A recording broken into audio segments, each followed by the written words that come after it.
네, 어제 안타까운 소식을 하나 접했는데요. 송선미 씨 남편이 청부 살해되었다는 소식입니다.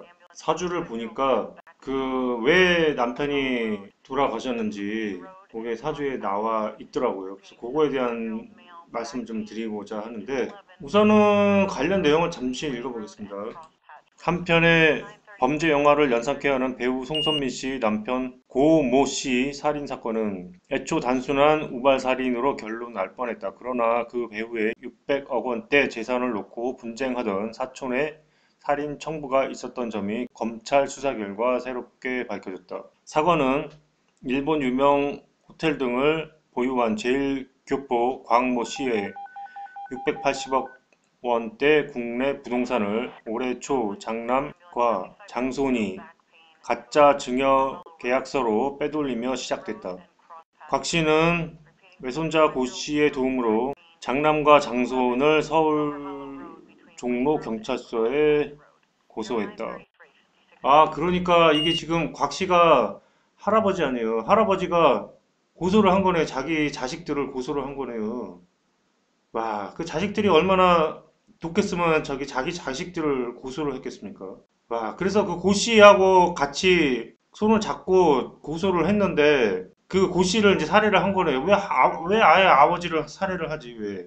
경찰은 올해 7월 장남과 장손의 구속영장을 신청했지만 법원은 다룰 여지가 있다며 기각했다. 결국 경찰은 불구속 기소 의견으로 사건을 검찰에 넘겼고 영장 기각으로 감정이 격해진 장손은 자신을 가로막는 사촌 고 씨를 살해하기로 마음먹었다. 그러니까 그 아들로서는 어떤 상황이었냐면은 아버지도 지금 자기한테 등을 돌리고 있는 상황에 그 680억 원대의 그 재산이 자기한테 이제 안 돌아오게 생긴 거죠, 말하자면. 처음부터 어느 정도 불안했겠지. 자식들이 좀 싸가지가 없었겠지. 그래서 아버지가 그 심드렁한 상황에 있어서 이런 사건이 벌어졌으니까 거의 뭐 그 재산을 다 날려버리게 생긴 상황에 생겼으니까 만약에 아버지가 돌아가시기 전에 유언장이라도 작성을 하게 되면 홀라당 날아가 버릴 수가 있는 상황이잖아요. 그러니까 그 사람을 고시가 제거가 되면 자동적으로 자기한테 넘어오겠죠. 그 재산이. 그래서 이런 일이 발생하게 된 것 같습니다. 살해 정보에 동원된 인물은 당시 장손과 함께 거주하던 조모 씨였다. 2012년 일본 어학연수 당시 장손과 함께 학원을 다닌 조 씨는 특별한 직업이 없이 약 2억 원의 빚을 지고 있었다. 장손은 조 씨에게 고 씨를 살해하면 20억 원과 변호사비를 주고 가족을 돌봐주겠다고 제안했고, 조 씨는 장손과의 민사소송 등에 도움이 되는 정보를 주겠다며 고 씨에게 접근해 지난 8월 21일 변호사 사무실에서 고 씨를 흉기로 살해했다. 경찰에 붙잡힌 조 씨는 정보를 주는 대가로 2억 원을 받기로 했지만 1천만 원만 줘서 불만을 품고 범행을 저질렀다고 거짓 진술을 했다. 이에 경찰은 조 씨가 홀로 우발적 살인을 저질렀다고 잠정 결론을 내렸다. 그러나 사건을 넘겨받은 검찰은 조 씨와 장손의 휴대전화, 노트북을 분석해 청부 살인 증거를 발견했고 결국 이들의 완전 범행은 수포가 됐다.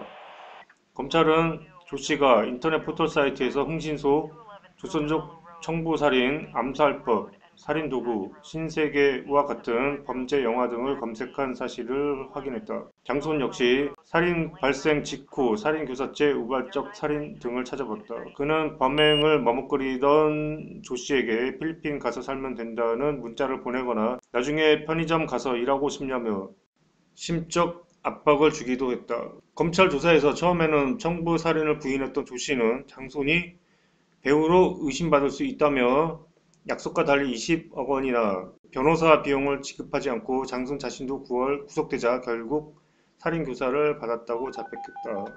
그러니까 이 장손의 생각은 그냥 이 조 씨를 그 토사구팽으로 써먹으려고 했던 거예요. 경찰에 들어가면은 지가 뭐 어떻게 하겠어. 뭐 그렇게 생각하고 발 빼려고 했던 거지. 잔머리는 무지하게 잘 돌아가는 인간인 거죠.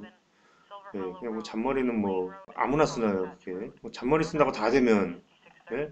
세상이 다 잔머리로 돌아가지. 그게 아니잖아요. 그래서 내가 만약에 너 변호사 비용 주고 20억 주면 내가 네 배우로 의심받을 수 있으니까 안 된다 이런 식으로 발을 뺐다는 거죠. 말하자면. 예, 그러려면 처음부터 그런 얘기를 하지 말든가.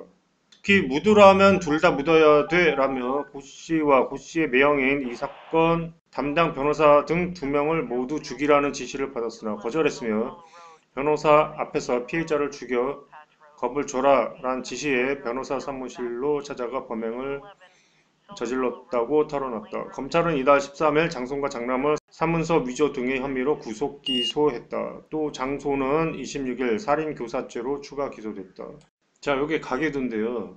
그러니까 고모 씨하고 장손하고는 사촌지간인 거예요. 그리고 이 장남이 아버지하고 장손하고 둘이 합쳐가지고 이 강모 씨 아버지 할아버지를 속이려고 했다가 들통이 나려고 하니까 이 할아버지가 이 자식들을 이 고모 씨하고 같이 고소를 한 거죠. 그런데 들통이 나니까 이 고모 씨를 사망을 한 거예요. 왜 아버지는 안 죽이냐 이거예요. 그런데 이 이해가 안 가는 것이 이 사촌지간이라고 했다면 어렸을 때부터 왕래가 자주 있었을 거 아닙니까? 예? 그러면은 서로 어느 정도 친분도 있고 이렇게 되는 상황이었다면 과연 이런 일이 있을 수가 있었냐는 거죠. 좀 집안이 좀 콩가루 집안이 아니었나 하는 생각도 들고 모르겠습니다. 관상을 보겠습니다. 우선은 눈썹이 참 좋은 눈썹이고요. 명궁도 괜찮습니다. 그리고 뭐 특별히 뭐 나쁘게 보여지는 부분은 없고 뭐 복스럽게 뭐 귀엽게 생긴 얼굴이죠. 이마가 조금 약해 보이는 면은 있어요. 이마가 왠지 모르게. 근데 그렇게 보면은 남편 운이 좀 없다고도 볼 수가 있는데 사주를 보면은요. 여기 자축이 공망 이제 수공인데 그 계유에 있어서 그 계수가 공망에 해당합니다. 그런데 그 공망이 자왕하죠. 밑에서 금이 받쳐주고 있기 때문에 공망이 자왕한 사주는 오히려 그 관운이 있다고 하는 거죠. 그 공망이 크게 쓸 수 있다는 게 공망 자왕인데 공망이 자왕했는데 왜 이런 일이 발생했느냐 이게 공망의 작용인지 아니면 다른 작용일 수도 있습니다. 이게 어떤 작용이냐면은 일단 전개충 당하고 있잖아요. 개수가 전개충 당하고 있으니까 위험한데 개수가 위험한데 지금 진토 대운이 왔잖아요. 지금 무진 대운이 왔잖아요. 이 무진 진토는 수의 무덤이죠. 예, 그래서 개수가 무덤에 들어갔다 이렇게 보여집니다. 또 보면 지금 남편 그 현관 밑에 유금하고 오른쪽에 갑인인하고 인유 원진으로 원진이 붙었잖아요. 이게 참 힘든 겁니다, 이게. 원진이 붙게 되면 이런 그 가족들끼리의 문제들이 많이 발생해요. 부부들끼리 이게 떨어질 수 없는 그런 사이들 사이에서 분쟁 같은 것도 굉장히 많이 일어납니다. 그래서 이 원진이 굉장히 힘든 겁니다. 그게 지금 남편 바로 밑에 있는 유금하고 같이 붙어 있기 때문에 남편한테 이런 일이 발생했다고 보여집니다. 여기까지 하겠습니다. 감사합니다.